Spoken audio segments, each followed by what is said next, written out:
Thank you, Puleng. Firstly, I must thank you for arranging this radio slot.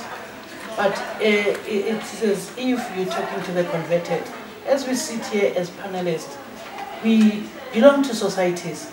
Guys in the audience, we born into families.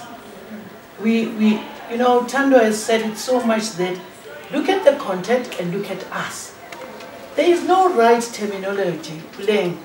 And let me tell you, Simba, it became a disability because it is a human right. We're born with albinism. We don't live with albinism, Chomi. We're born with albinism. As we come out, you said you have a friend here, as you come out from your mother's womb, you've got albinism. You don't acquire it outside. Number two, albinism has become so much a phenomenon because South Africa believes in miracles. South Africa believes in that somebody must die. I would like to send condolences to all those mothers who have lost their children. We lost Tandazile in 2015. We lost Lita Jakuja in Kokstad. We have just lost a 13-year-old little girl with a nephew, Nkosukona Kapsile, was kidnapped from home at 1 o'clock in the morning. Men came out in that home, Shabani, with guns. Mind you, hunting a 13-year-old with a gun. Right, we've gone there. It's not the topic for the day. But what is important? Why are we called by our skin, as Tando has said? People out there, albinism is a condition, medical condition. We are called in English people with albinism. We are called because of our condition. But when we go back to our African languages, Remaswafe, Siyinkau, Siyishaiwa, all this negativity, why are we not called Nomasonto Mazibubu, Nomasonto Ngweni? Why do we need to be qualified? In the olden days, we were called Amakosi Namakosazana because people were thinking we have got blessings. Linguists have been tasked. When we went to Northwest, people were told, Ribat, Baba Pilang, Likabu Swaf. We went to the Zulus, and Kings Weletina said, Singabantu Bofuzo, because albinism is hereditary. Let's stop, South Africans. Let's stop as well, people. Call us by our names. Don't call us about our condition. But because society wants to do that to them, in the meantime, we're still talking to the Chapter 9 institutions to find out how we can be called. But I shudder, Simba, to look at the person who has HIV and AIDS and say, no matter to the HIV AIDS person, or the diabetic, or the HIV, the cancers, or the high blood. All the gogos will be called by the condition they have, which is medical. So let's come down. As a producer, it's not true that nobody knows about albinism. We belong to societies. We were called baboons. Inkawi baboon. But South Africans don't want to be called by the K word. But they insist on calling us on that. So let us be human. And as you see us seated here, that is why I'm saying to Puleng, you are speaking to the converted. And people, this was on social media. When you say, why don't you put it on social media? People prefer to be on social media and talk on social media. They don't want to come because they think, oh, it's one of those talk shop where we will be discussed. Children with albinism are children. We are educating educators. But it's important to go and educate the midwife and the pediatric to say you have given birth to a lovely child with albinism. They won't say to you and put that child on your breast and say you have given birth to a child, a baby girl. And let's stop stalking. When I was talking to the people to say, let's stop stalking. Find Simba, but he owns his own space because he doesn't want to be followed to say, oh, there's an albino now who is a model. There's Puleng now. Take us as human beings. And We cannot run away from witchcraft, guys. Witchcraft is there because there's a myth that says we don't die, we disappear. And it's good for society that Gamsile is killed, because society will know. And it's good for the albinism society or people with albinism. We found the traditional healer. And he told us everything. He took us even where we would not find, because Gamsile had disappeared. So watch the space. Treat us with dignity. We are human beings and we are competing. We don't want to be taken to say, whoa, now it's for people. 5 people with albinism can be police. No, we want, the sky is the limit for people with albinism. Thank you. Ooh, thank you so much. When she speaks, y'all just keep quiet. We are on social media. The hashtag is actually Beyond Complexion. Now I get it. And hashtag In My Skin I Win. We are broadcasting live on Facebook. Okay. Mpho, please you wrote a book called Life with Albinism Filled with Pearls. If I'm not mistaken, you were an author of that book. And you, as a writer with albinism, what are the things that we're very sensitive about in terms of how you were phrasing albinism? Yeah. I think for me, I didn't find out there, I didn't find books about albinism that are also uplifting, because you find that we only talk about albinism in a sense of when somebody, a shame type of thing, but when somebody is in real estate like Simba, we don't profile that or we don't highlight that. So I was like, there's a need for that to be out there. And to be more, in fact, to add on to even what Menomaswanto said, which is brilliant. I think another thing we need to highlight is that the black condition. I mean, sometimes we talk about albinism as a separate issue from the black condition, because a lot of people with albinism in the white sector, they are not being killed, and as in white people or Indian, they are not killed. So what is happening is that people, because of also the state of our conditions as black people, we find that whatever that can even alleviate the condition that I'm on, you try and do it. So you find a person, the poverty in our black condition is so much that you try anything to, if you hear that if you kill a person with albinism, you'll get 1 million or whatever, you do that. And to another thing is that albinism has been the discrimination has been institutionalized, because you find that as a person with albinism, or rather a person with albinism, you are taught, or people are taught that you die, you disappear when you die, but when you are living, you are apparently a curse, and they call us a curse or inkawe and all that. But yet they want to kill us for luck. It doesn't make sense that I'm a curse. Yes, and the Zulu word is Sishawa, which is the punished one. Yeah. Yet they still want to kill the punished kill one that person for luck, and that doesn't make sense, you know. Yeah. So they are confused in a way. It's very interesting.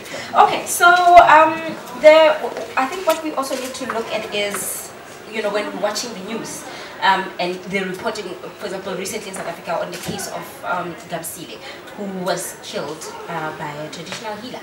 And then you have words like, so what can people do for people with albinism that they are not doing for normal people? So there's a word normal, which often comes across, which is always there. And it's said in passing so casually, like nothing just happened. But you just made a comparison. In that moment, you just said, there's a child who's normal and there's yours who's not normal. I think also we need to look at what's normal. I mean, even the last time we said about it on Twitter, and even Tando was also highlighting it. There was a movie that they were shooting, or they are shooting. What happened on the advert or the poster, they said people with albinism and also normal people are welcome. And then it's coming from a person who's writing about albinism, and that's another challenge that we need to highlight, is that we need to ensure that the terminology is right, because if not, then, because in a name sounds, the reason why if I say Simba, then nobody else would be, would respond but Simba, is because when you carry a name has also a connotation that that carries the name. So when you are called a curse, and even people who are writing about us, and that's another thing, I have no problem with somebody who's maybe dark-toned writing about albinism because we are all black. But let us be sure that we do research and we do a lot of ways that will actually highlight the challenges that we're facing. Okay, so we still, I'm still joined by our panelists. Tando, Simba, and Piwa are still here, but I still want to engage Mamnoma Sonto on the issue of languages. So I want to get into the detail. Okay, so let's say I'm from a newspaper which is about it's a Zulu newspaper, and I have to write an article about a young girl who's just been murdered. And I'm looking for, as a writer at the time, I'm looking for the right word to refer to this young girl with albinism. Specifically, especially in our African languages, what would you say is currently acceptable, Menomaso? Yeah, what is currently acceptable? Let's stick to the Zulu newspaper. Zulus are saying governmental because before I answer that, let me go to the researchers. Yeah, it's worrying me. Research goes with funds. And funding depends on who wants to research what. It's about time that people find money and research on the phenomenon of albinism. Because it's not coming up today.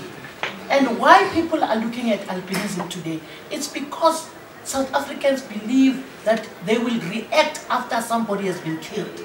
So we're looking forward to people to come and research, talk about albinism, because albinism is as old as human beings. And there's nothing wrong with our intelligence, and there's nothing wrong with our lifespan. We also get old. We also have gray hair. The language is busy with the linguistics, which is the Chapter 9 Institution on Religion, Culture, and Linguistics. So they are working on that, and because we know people, the research is taking too slow. But the Zulus have come to agree that abantu baleli mhlophe, abantu bofuzo, and Northwest has agreed to say kibuswafe. And the English people are refusing. We cannot be called about our condition. Ama Swazi, Ama Limpopo, Eastern Cape, Bayanwiga, nobody has come up. The king of KwaZululand, of the Zulus have come up to say, Labantu, Abantu Bofuzo, Moba, it's hereditary. But there is no word that is now acceptable. And the people with albinism themselves, as you listen to these panelists this morning, why are we called about this color of our skin? And what is normal? That is why we're saying. And then it will come up, Simba. You can refuse that you are not disabled. Because you are able and you have excelled and your intelligence is high. But by our physique, Africa is black. But people with albinism, when you enter this room, you are not white to be white. Without telling out my age, but those days I used to be a young person and say I'm black and I'm proud with the fist. Was my fist black? No.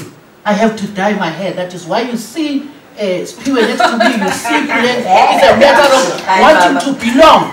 But in the interim, we've seen young people who are normal, who have dyed their hair to be gold. To say, Mamnoma Sonto, we are in support for your hair. And that is very human for young people. You do what you want. But this disability comes in our physique and in our eyesight. When that man said our eyes are green, are red, are blue, he was ill-informed. Albinism has 11 types. And the type of eyes tell your equity. Some of us have got blue, green, pale, white. And those of us, maybe, that's why I'm saying this panel is very unique. Because our eyes are not blue, green, but black or brown. That is a little bit of pigment. So it's a long way. We're speaking to government to say, give us a chance, let's talk. But only that is emergency. Now we are going to see everybody is eating and sleeping albinism because of the killings in the country. And all the children are not going to school, parents are afraid. Yeah. Okay, Mpo, you had a hand up. Yeah, the other thing, and especially with language, is, you know, even last Sunday I was in Pampelstad, we were talking, we had albinism awareness and everything else. So now you hear that a lot of people, and a lot of people, especially in other areas, they are ill-informed about our condition. I mean, I was asking questions, or rather expecting questions, and a person said, but according to my research, people with albinism are actually the original, I mean, white people come from people with albinism. So you hear a whole lot of misinformed communities out there. And that's why I'm saying our discrimination it's actually institutionalized, because if you look at how we are taught, because it's not only in schools that you institute something, also in our communities, our parents, nobody's saying, no, this Kimpo, or this, his name is Impo, and everything. You find that there's always stories, there's always mysticism about albinism. And so we need, even in schools, to inform people about our condition. Okay, so Spiro, I know you want to add something. I also just have to keep tabs in terms of time. Ooh, time. Okay, let me just quickly mention that a special thank you to people who are making sure that this event is going smoothly. I see someone is looking with a side eye. Lightus Art Media is the ones who are also responsible for making sure that in terms of producing the content of the show, the seminar. Okay, so let me put it out this pure outcome to us. So there was let me put it out there. Perhaps when we discuss that demo for King, I also see you there at the back. I'm coming. I want to put it out there, and now anyone can be involved in, and the panelists that we heard before. Currently, with the articles, for example, English articles, is it an albino girl, a girl with albinism? Is it an albino model, a model with albinism? Is it an albino actress, or is it an actress with albinism? I don't know. I mean, I think we have at least a few number of people with albinism in our audiences. I think we need to, even if it's not the final word, I think it's important because it's never talked about. Yeah. You know, it's never talked about. But first, I'll take hands as I saw them. I do apologize. I know everyone wants to comment. Anyway, you'll say something like, I saw the people putting his hand, and then there's a hand next to his, and then there's hands. Now there's hands. Take the hands. Okay. Okay, maybe we should go back and look at the word in a dictionary, the word normal and abnormal. What does it mean? Because according to my understanding, when you say something is abnormal, that means that thing is unable to do something, or that thing is whatever, clueless, or any other word that you can describe it. So if we are associated as maybe normal or abnormal, how come